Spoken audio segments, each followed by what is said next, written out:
Residents of Ashraf 3, Mujahideen Khalq, it is my honor to stand before you and greet you for the second time, and to be in this wonderful country of Albania for the second time.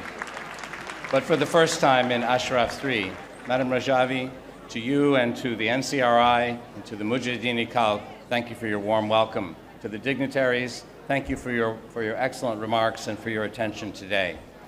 Clearly, this is an engineering and construction feat that shows how smart, how talented, how driven, how capable the residents are. So congratulations. That's just one point.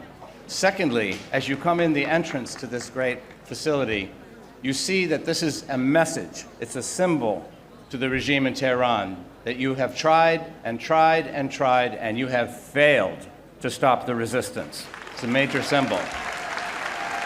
However, those two things are not the significance of Ashraf 3, in my humble opinion. If you heard Madam Rajavi this morning, she talked about a curtain of obscurity, an obscuring curtain. I heard that phrase, and I know what you're saying. Some of you, like many of you, I have looked into the allegations and the terrible things that have been said by the regime and by people in the West about the MEK and about the NCRI. As you know, the allegation of terrorism has been completely debunked. It is gone, thanks to the work of 4 major court cases in France, the UK, the European Union, and the United States, and other research. We now know that no member for 3 generations of the resistance has ever been prosecuted or convicted of terrorism in a country ruled by the rule of law and due process. Not one person, ever. However, unfortunately, the obscuring curtain remains. What is it hiding?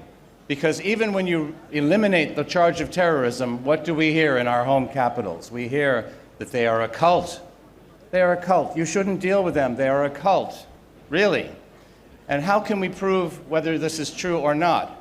It's a human rights allegation that says that you, the residents of Ashraf 3, do not have the permission to think for yourselves because someone is telling you what to do. This is the reason, ladies and gentlemen, that the United Nations Secretariat insisted that they could not interview the residents at Camp Ashraf in Iraq. They would not be free to speak for themselves.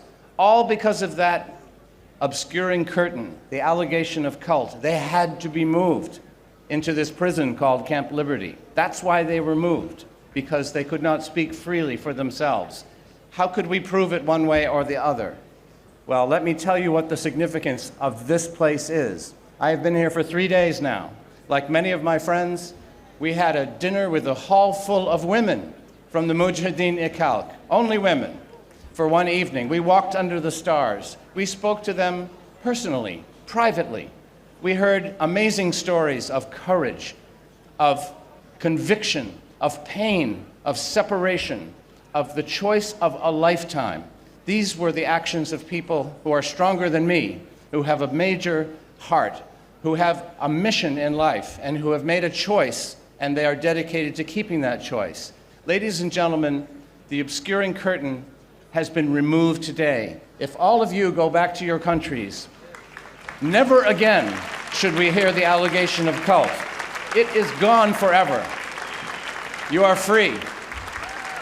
It's finished.